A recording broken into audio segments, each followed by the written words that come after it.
오늘도 무더위에 주일을 성수하기 위하여 예배자리에 나오는 성도님들에게 하나님의 크신 은혜와 축복이 함께 하시길 바랍니다. 우편배달부가 등대지기에 편지를 전달하기 위해서 섬으로 갔습니다. 그리고 투덜거리면서 이 등대지기에게 우편배달부가 이렇게 말했답니다. 기껏 편지 한 통 배달하느냐고, 내가 기차를 타고 버스를 타고 배를 타고 꼬박 하루를 걸려서 한반도에서 제일 먼 이 섬에 도착했소. 당신은 이 점에 대해서 어떻게 생각하시오? 투덜거리고 짜증내는 말투로 이렇게 이야기를 하자 그 이야기를 가만히 듣고 있었던 등대지기가 조용한 목소리로 한마디 했답니다. 당신 그렇게 자꾸 투덜거리면 일간지 구독 신청할 거야. 그렇게 얘기를 했다고 합니다. 여러분, 그 섬에 적어도 일주일에 5, 6번은 와야 되잖아요. 얼마나 힘들겠습니까? 우리가 감사하고 기쁘게 생각하면 아무리 무덥고 짜증나는 것도 감사하고 기쁠 수 있는 걸로 바뀌게 되고, 그리고 우리가 짜증내고 불평을 하다 보면 모든 게 다 싫어진다고 이야기합니다. 제가 이 이야기를 한 이유는 여러분 웃으면서 하루를 시작하시고 다른 사람 만날 때 짜증나고 화나더라도 우스운 얘기하면서 늘 웃음이 있는 행복한 삶을 사시기 바랍니다. 우리가 지금 매 주일마다 사도행전 말씀을 함께 나누고 있습니다. 사도행전은 교회 이야기입니다. 교회가 어떻게 시작되었고 교회가 어떻게 발전되었고 교회가 어떻게 성장해 왔는지 사도행전은 우리에게 소개해 주고 있습니다. 교회의 탄생과 그 교회의 성장과 부흥의 역사를, 그리고 교회가 무엇인지를 우리에게 이 과정을 통해서 가르쳐 주고 있습니다. 여러분, 예수님께서 교회에게 하셨던 말씀은 성령을 받아 예루살렘과 온 유대와 사마리아 땅끝까지 이르러 내 증인이 되라고 하는 말씀이었습니다. 그런데 교회가 마가의 다락방에서 기도하고 성령 임하셔서 탄생은 했지만 이 예루살렘 교회에 있었던 초대교회 교인들은 여기가 좋사오니 하고 이 예루살렘 교회에서 너무 만족하고 행복하고 성도 간에 아름답고 행복한 교제를 나누면서 그 기쁨에 빠져 있었습니다. 날마다 모여서 떡을 떼고 찬미하며 교제하며 사도들의 말씀을 듣는 것이 너무나도 행복했기 때문에 주님의 말씀에 의하면 예루살렘에서 온 유대와 사마리아 땅끝까지 이르러서 복음의 증인이 돼야 되는데 예루살렘은 떠나지 않고 예루살렘에 머물러 있었습니다. 여러분, 그때 아주 충격적인 일이 이 유대인과 예루살렘 교회에게 일어났습니다. 첫 번째는 성전 미문에 앉은 안진뱅이가 걷게 된 것입니다. 그런데 여러분, 놀라운 것은 그 안진뱅이가 걷게 된 것이 놀라운 것이 아니라 예수의 이름으로 그 안진뱅이가 일어나서 걷게 되었다는 사실입니다. 왜냐하면 그 예수는 누구입니까? 바로 이 예루살렘에 있는 저 유대 지도자들이 빌라도를 겁박해서 십자가에 못 박혀 죽었던 그 예수, 그 예수의 이름으로 안진뱅이가 일어나서 걷게 된 것입니다. 사도들을 불러다가, 그리고 그 안진뱅이를 불러다가 협박하고 감옥에도 가두기도 했지만 예수의 이름을 봉인할 수가 없었습니다. 두 번째 놀라운 것은 바로 초대교회 부흥의 역사가 일어났는데 그 부흥의 역사 중에 하나가 바로 누구냐면 저 지방에, 즉 팔레스타인과 유대와 또 다른 사마리아와 다른 나라에 살던 유대인들, 1년에 3번 정도는 예루살렘 성전에 순례하기 위해서 왔던 그 유대인, 즉 헬라파 출신의 유대인들이 사도들의 가르침과 설교를 듣고 예수님을 영접하게 된 것입니다. 여러분, 헬라파 출신의 유대인들은 굉장히 경건한 사람이고 신앙에 열정 있는 사람이었습니다. 1년에 3번씩 예루살렘 성전에 와서 순례를 한다는 것은 쉬운 일이 아니었습니다. 그들은 수십 킬로, 수백 킬로를 걸어서 와야 했고 그들은 이 순례길에 많은 비용을 감당해야만 했습니다. 또 예루살렘 성전에 와서 그들이 예배를 드릴 때 많은 또 헌금을 내기도 했습니다. 그런데 그들이 바로 예수님을 믿게 된 것입니다. 이것은 당시 예루살렘 성전을 유지하던 제사장들 입장에서는 큰 타격을 입게 되었습니다. 왜냐하면 이 헬라파 출신 유대인들이 더 이상 성전에 헌금을 하지 않고 이 기독교인들이 모이는 회당에 모여서 그들이 헌금을 하고 교제를 하겠다 보니까 이 사람들이 과거에는 유대교를 믿었는데 이제는 예수님을 믿는 사람들로 바뀌었기 때문입니다. 세 번째 더 충격적인 것은 무엇이었냐면 바로 이 예루살렘 성전을 섬기던 제사장들이 예수를 믿게 된 것입니다. 이것은 그들에게 큰 충격적인 것과 동시에 치욕적인 것으로 받아들였습니다. 예루살렘은 성전을 섬기는 이 유대교의 가장 중요한 일을 감당하는 이 제사장들이 예수님을 믿게 된 것입니다. 사랑하는 여러분, 이 충격 앞에 기독교 박해가 일어나기 시작했고 스데반이 순교한 일까지 생겼습니다. 헬라파 출신 유대인 이 스데반은 과거에 성전을 위해서 열심히 봉헌하던 열심히 있는 유대교 신자였습니다. 근데 그가 예수님을 믿고 나서 이제 더 이상 유대교를 위해서 하는 것이 아니라 예수 그리스도의 이름으로 복음을 전하고 다니기 시작했습니다. 여러분, 바로 예루살렘에 있는 종교 지도자들이 빌라도를 겁박해서 죽었던 그 예수 그리스도를 이 스데반이 담대히 선포하고 다니기 시작한 것입니다. 결국 스데반은 순교하게 되었고 그 순교의 여파로 많은 기독교인들이 예루살렘을 떠나야 되는 그런 상황이 생겼습니다. 그 과정에서 이 유대교의 가장 뛰어난 인재 중에 한 명이었던 사울이 다메섹에서 부활하신 예수님을 만나고 예수님을 영접하는 일까지 생겨나게 되었습니다. 이제 복음은 예루살렘을 넘어서서 온 유대와 그리고 이 사마리아 지역까지 전해지는 놀라운 일이 생겼습니다. 오늘의 본문의 말씀은 바로 그 지방 도시 가이사라에게 일어났던 한 사건을 우리에게 소개해 주고 있습니다. 여러분, 가이사라에게 무슨 일이 있었을까요? 자, 우리가 1절 2절 말씀 다 같이 함께 1, 2절 함께 봉독합니다. 가이사라에 고넬료라는 사람이 있으니 이달리아 부대라 하는 군대의 백부장이라. 그는 경건하여 온 집안과 더불어 하나님을 경외하며 백성을 많이 구제하고 하나님께 항상 기도하더니. 아멘. 여러분, 이 예루살렘에서 104km 정도 떨어진 저 서북방 지역에 해안 도시가 있었는데 그 해안에 바로 한 도시를 헤로드 왕은 건설을 하게 됩니다. 그런데 이 도시는 로마 황제 아우구스의 정책을 본받아서 공공사업에 막대한 재정과 인력을 동원하였고 우수한 항만시설 및 원형극장 또 로마의 신들을 섬기는 신전들을 만들었습니다. 그런데 당시에 이 가이사라라는 도시는 수심이 얕고 또 세찬 남풍이 불었기 때문에 항구로서는 적합하지 않은, 그래서 2류, 3류항 정도밖에 되지 않는 그런 입지 조건이 항구로 개발하기에 좋지 않은 곳이었습니다. 그럼에도 불구하고 이 헤롯 대왕은 로마 황제의 환심을 사기 위해서 로마식 신도시를 건설하고 그 도시의 이름을 황제의 이름을 붙인 것입니다.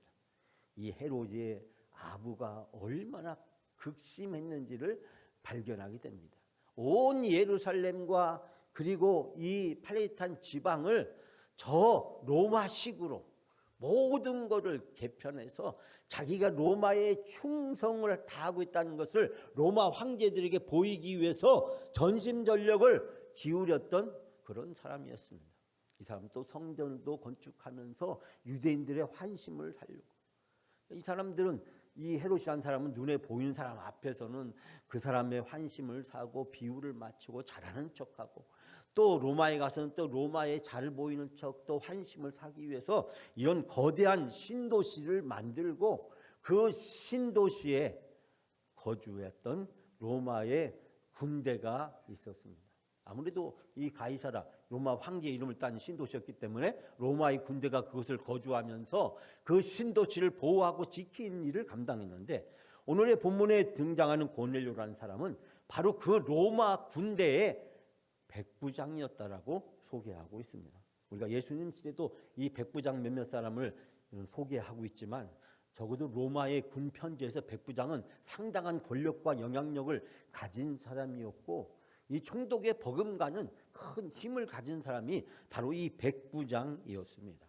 근데 오늘 본문의 말씀 보면 이 백부장의 모습을 우리에게 세 가지 중요한 것으로 소개하고 있는데, 첫 번째는 이 사람이 경건했다.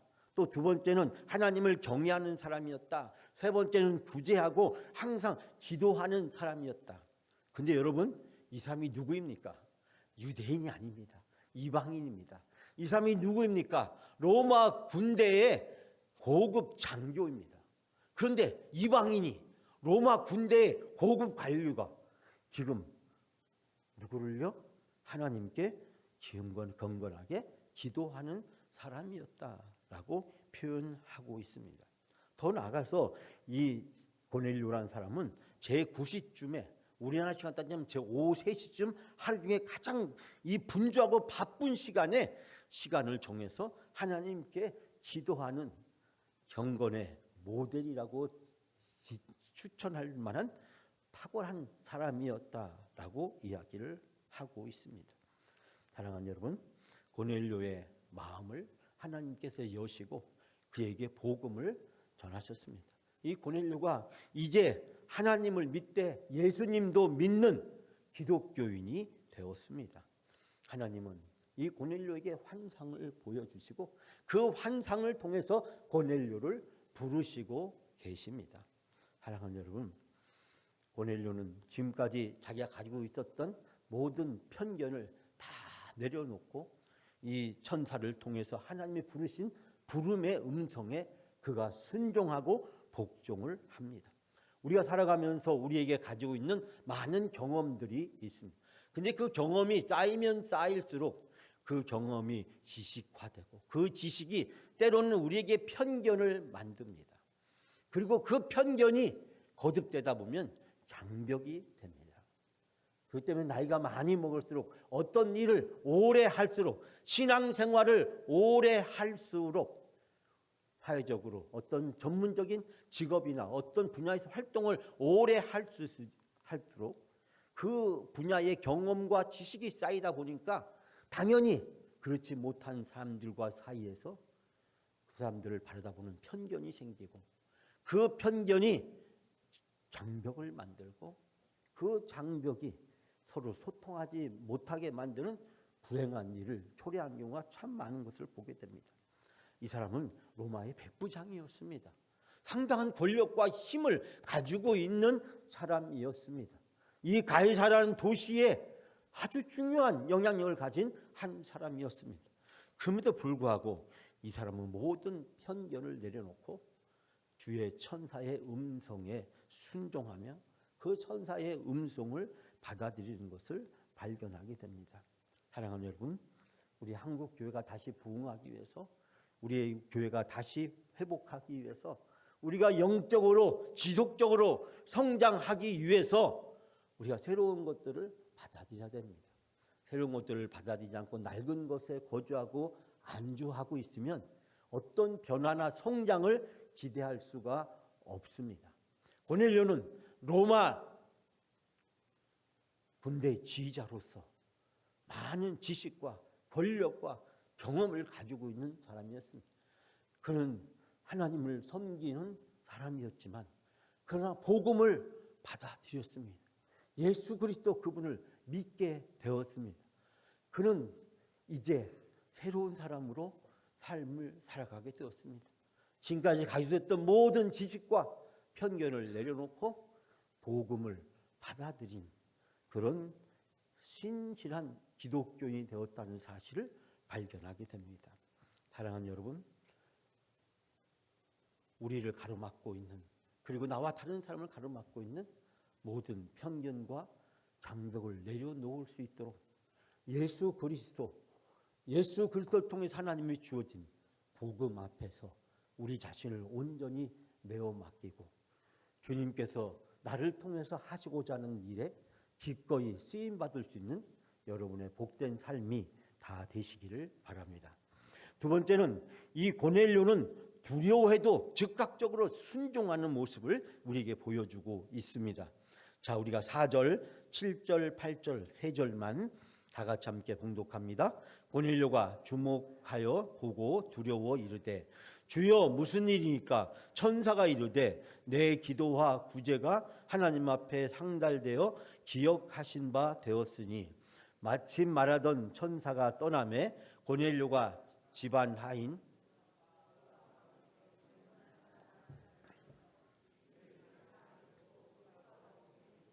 아멘. 고넬료에게 체험이 하게 되었습니다. 주여라고 말씀하고 있는데 이 말은 다른 성경에 보면 천사여라고 이야기하고 있습니다. 여기서 중요한 것은 이 고넬료가 영적 체험을 하게 되었다는 건데 그 영적 체험을 통해서 즉 그가 천사를 만나게 되었다는 것입니다. 그는 그 천사를 만난 뜻밖의 영적 경험을 통해서 자기도 모르는 사이에 놀라운 탄식을 합니다. 그리고 자기 앞에 펼쳐지고 있는 이 놀라운 일을 그가 받아들이고 있는 것을 발견하게 됩니다. 주의 천사, 주의 사자는 고넬료에게 이야기합니다. 하나님 앞에서 너의 기도와 그리고 너의 선행이 상달되었다라고 이야기하고 있습니다. 자, 우리가 이 4절 말씀을 보게 되면 기도와 구제가 하나님 앞에 상달되어 내 기도와 자선 행위가 하나님 앞에 드리게 되었고 하나님께서는 내가 하신 그 기도와 이 자선 행위를 기억하고 계신다라고 말씀하고 있습니다. 여러분, 하나님께서 이 고넬료의 기도를 들어주시고 고넬료가 어려운 다른 사람들을 돕고 있는 그의 선행을 다 알고 계신다는 것은 하나님이 이 고넬료를 인정하고 고넬료를 칭찬하고 고넬료를 위로하고 격려하고 있는 것을 발견하게 됩니다. 여러분, 고넬료가 기독교인이 되기 전부터 이미 하나님부터 인정을 받은 사람이었고 더더군다나 예수 그리스도의 복음을 받아들인 후에는 그가 더욱더 주의 사랑을 전하며 어려운 사람들을 베푸고 섬기는 일에 최선을 다했음을 발견하게 됩니다. 이때 초대교회는 상당히 어려운 상황에 있었고 당시 팔레스타인은 계속되는 경제적 어려움 때문에 많은 사람들이 가난에 시달리고 있었습니다. 그렇기 때문에 초대교회는 나누고 베풀고 섬기는 일을 굉장히 중요하게 생각했는데 이방인, 그것도 이 백부장이었던 고넬료가 이방인이었던 바로 이 유대인들을 섬기고 베풀고 있었다라는 사실입니다. 하나님께서는 이 고넬료의 기도를 들어주시고 고넬료의 선행에 대해서 칭찬하고 격려하고 계시는 것을 이 말씀을 통해서 발견하게 됩니다. 하나님의 사자는 고넬료에게 직접 복음을 전하거나 그를 설득하지 않으셨지만 그에게 베드로를 욥바에서 청할 것을 말합니다. 그 말을 들은 고넬료는 지체 없이 순종하고 종을 보내게 됩니다. 왜 내가 베드로를 만나야 되느냐? 그 사람을 왜 청해야 되느냐? 그 사람하고 나하고 무슨 관계가 있느냐라고 묻지 않습니다. 주의 사자가 주의 천사가 말하는 그대로 지체 없이 순종을 하고 있는 것을 보게 됩니다. 즉 하나님의 의도가 어디에 있는지 알 수 없지만 그러나 그것은 하나님이 하시는 일이기에 자신의 생각과 뜻과 경험을 내려놓고 그는 기꺼이 순종을 합니다. 내가 백부장으로서 오랫동안 지내면서 알게 된 것은 어떤 일을 할 때는 그 일의 목적이 무엇인지 어떻게 해야 되는지 그 일을 왜 해야 되는지를 설명해야 되는데 천사는 그런 어떠한 설명도 없습니다. 욥바가 가서 베드로를 청할 것을 요청했을 때 기꺼이 그는 순종하여 베드로를 청하게 됩니다. 사랑하는 여러분, 우리가 때로는 하나님의 경륜과 하나님의 역사와 섭리를 알 수가 없습니다. 근데 우리가 그 하나님의 역사와 섭리를 순종하면 하나님은 그 순종을 통해서 하나님의 놀라운 뜻을 이루시는 하나님이신 줄 믿습니다. 사랑하는 여러분, 여러분이 인생을 살아가면서 때로는 하나님이 여러분에게 힘들고 어려운 요구와 결단을 선택할 것을 요구할 때가 있습니다. 아브라함은 편안하게 넉넉하게 잘 살 수 있는 본토 친척 아비 갈대아 우르 지방을 떠나서 가나안 땅으로 오게 되었습니다. 그런데 하나님이 너에게 어디로 가라고 얘기했습니까? 그것이 무엇이 있다고 얘기했습니까? 아닙니다. 갈 바를 알지 못하면서도 이 아브라함은 하나님의 부르심에 순종해서 본토 친척 아비 집을 기꺼이 떠났습니다. 하나님은 하늘의 별과 같이 바다의 모래와 같이 많은 자손을 주겠다고 약속하셨지만 딸랑 얻은 것은 바로 이삭 하나였습니다. 그 어느 날 이 이삭을 번제로 드리라고 이야기합니다. 아브라함은 하나님께 왜 내가 이삭을 번제에 드리라고 해드립니까? 하나님의 언약으로 주신 이 귀한 하나밖에 없는 아들을 어떻게 번제로 다시 내놓으라고 얘기합니까? 하나님 앞에 항의하고 따지고 하나님 앞에서 계산하지 않습니다. 그는 도저히 받아들일 수 없는 하나님의 요구 앞에서 기꺼이 순종합니다. 유대인들은 평생 율법을 지키며 살아왔습니다. 어머니 뱃속에서부터 그리고 태어나서 회당에서 성전에서 어렸을 때부터 하나님의 말씀을 랍비와 제사장들 서기관을 통해서 배우면서 그 율법을 절대로 1.1핵이라도 어겨서는 안 된다라고 그들은 온몸으로 훈련을 받으면서 교육을 받으면서 성장해 왔습니다. 그런데 그 율법을 내려놓아야 될 상황에 직면하게 된 것입니다. 여러분, 순종할 수 있는 것에 순종하는 것은 순종이 아닙니다. 순종할 수 없는 것에 순종하는 것이 순종입니다. 아브라함이 갈대아 우르 본토 친척 아비집을 떠나는 것, 그리고 이삭을 하나님께 바치는 것, 이것은 순종하기 어려운, 순종할 수 없는 하나님의 요구 앞에서 아브라함은 기꺼이 순종합니다. 그런데요, 우리가 순종하면 하나님이 책임져 주십니다. 순종하면 하나님이 갈대아 우르 땅보다도 더 비옥한 적과 끄는 가나안 땅에 살아가게 하여 주시고, 이삭 대신에 하나님이 번제물을 준비해 놓으시고, 하나님은 우리가 순종할 때 모든 것들을 책임져 주시는 하나님이신 줄 믿습니다. 사랑하는 여러분, 어떤 요구가 하나님께서 우리에게 주어지게 되었을 때 그 하나님 앞에서 우리의 경험을, 우리의 지식을, 우리의 판단을, 우리의 능력을, 우리가 가지고 있는 그 어떤 편견을 내세워서 하나님의 요구를 결정하려고 들어서는 안 됩니다. 여러분, 오늘 고넬료가 보여준 것은 바로 자기와 아무 상관이 없는 그 유대인 베드로를 부르라고 했을 때 그가 기꺼이 순종했다는 사실입니다. 여러분 삶 속에서 하나님의 순종의 역사가 있어지기를 주님의 이름으로 축복합니다. 세 번째는 편견에 순종하지 않는 베드로의 모습입니다. 자, 우리가 이 본문의 말씀을 함께 나누면서 놀랍게 발견하는 것은 이방인, 그것도 로마의 백부장은 순종하는 데 비해서 이 사도 베드로, 유대인, 이 사람은 순종하지 않습니다. 여러분 13, 14절 다 같이 함께 공독합니다. 또 소리가 있으되 베드로야 일어나 잡아먹으라 하거늘 베드로가 이르되 주여 그럴 수 없나이다. 속되고 깨끗하지 아니한 것을 내가 결코 먹지 아니하였나이다 한데. 아멘. 시간이 없어서 이 본문의 말씀에 대해서 이 베드로가 받게 된 환상을 자세히 설명할 수 없습니다. 오늘 본문의 말씀 보니까 고넬료가 듣게 된 환상이 있고 또 베드로가 또 보게 된 환상을 소개하고 있습니다.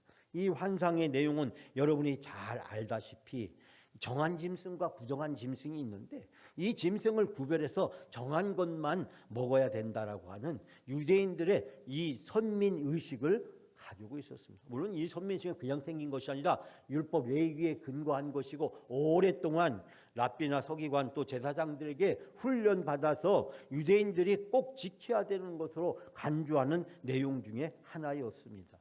즉 유대인이 되기 위해서는 그냥 유대인이 되는 것이 아니라 교육으로 또 말씀으로 훈련을 통해서 유대인들이 유대인으로 살아가게 되는 것입니다. 부모가 유대인이라고 해서 다 유대인이 아니라 바로 회당에서 성전에서 하나님의 말씀을 통해서 그들이 영적으로 훈련받고 그 하나님의 말씀대로 살아가면서 유대인이 되어져 가는 것입니다. 그런데 바로 평생 동안 1.1핵이라도 어기면 안 된다고 절대적으로 믿고 신뢰하고 있었던 율법을 내려놓아야 되는 상황에 직면하게 됐습니다. 베드로는 이렇게 얘기합니다. 주여 그럴 수 없나이다. 여러분 예루살렘 교회에서는 기독교인이 되었지만 여전히 할 일을 받아야 된다고 생각했고 율법을 지켜야 된다고 생각을 했습니다. 그렇기 때문에 이 예루살렘 교회에 있었던 이 히브리파 출신의 유대인 기독교인들은 이방인이라고 할지라도 예수님을 믿게 되면 그들도 할례를 받아야 되고 그들도 율법을 지켜야 된다라고 생각을 하고 있었습니다. 즉 그들이 예수님을 믿었지만 유대교에서 벗어나지 못했던 것을 발견하게 됩니다. 그렇기 때문에 오늘 이 보자기의 환상을 통해서 이 거룩한 것과 거룩하지 못한, 정한 것과 정하지 않은 것 사이에서 이 갈등하고 있는 이 베드로의 모습을 우리는 이 말씀을 통해서 발견할 수 있게 됩니다. 그러나 주의 사자는 베드로에게 단호하고 분명하게 이야기를 하고 있습니다. 사랑하는 여러분, 고넬료는 바로 순종했습니다. 그러나 베드로는 순종하지 않고 단호히 거절하고 있는 것을 보게 됩니다. 사마리아인이나 또 무두장이처럼 자신과 같은 유대인에 대한 편견을 극복했지만 그러나 이방인에게까지는 그 편견에 미치지 못하고 있는 것을 발견하게 됩니다. 이 고넬료의 회심 사건을 가리사라의 오순절 사건이라고 불려질 정도로 이 기독교 복음과 선교의 역사의 중요한 대전환점을 이루게 됩니다. 이제 복음이 예루살렘에 있는 유대인뿐만이 아니라 그리고 유대인과 피를 섞여져 있는 사마리아인뿐만 아니라 그리고 전혀 다른 이방인까지도 이제 하나님이 구원하신다는 놀라운 사실을 우리는 이 본문의 말씀에서 발견하게 됩니다. 여러분, 복음에는 차별이 없습니다. 예수 그리스도는 모든 사람을 사랑하시며 모든 사람을 구원하기 위해서 십자가에서 돌아가시고 그리고 부활하시고 승천하셨습니다. 그리고 성령을 보내셔서 이제 복음이 예루살렘 유대인뿐만 아니라 저 사마리아와 땅끝까지, 즉 이방인에게까지 하나님은 구원하기를 원하십니다. 유대인이 가지고 있었던 율법적 이 편견과 그리고 이 벽을 뛰어넘어서 이제 복음이 전해지는 곳마다 예수 그리스도의 이름으로 모든 사람이 구원받고 하나님의 자녀가 되는 놀라운 역사를 바로 하나님은 이루시기를 원하고 계시는 것을 이 말씀을 통해서 발견하게 됩니다. 사랑하는 여러분, 우리가 바로 이 복음으로 구원받았습니다. 우리가 이 복음으로 이방인 중에 이방인이었지만 여러분과 제가 다 그 예수 그리스도를 통해서 구원을 받았습니다. 그리고 이제 우리가 바로 영광 고넬료가 되어서 편견을 내려놓고 모든 장벽을 내려놓고 교회 안에서 진정으로 성도들 간에 아름다운 그리스도의 교제가 이루어지기를 원하고 또 우리 교회를 통해서 이 지역사회와 그리고 많은 아직 예수를 믿지 못하는 사람들에게 영광 고넬료가 되어서 그들에게 복음을 전하고 증거하기를 원하시고 계십니다. 사랑하는 여러분, 우리의 마음을 그리고 우리의 가슴을 더 넓게 예수 그리스도의 복음을 통해서 모든 편견을 내려놓고 우리가 온전히 쓰임받게 될 때 영광 고넬료로 복음의 아름다운 도구로 우리가 쓰임받게 될 줄 믿습니다. 여러분, 이제 모든 편견과 모든 판단과 지식과 경험을 다 내려놓고 예수 그리스도의 복음으로 영광 고넬료로 살아가시는 여러분의 복된 삶이 되시기를 주님의 이름으로 축원합니다.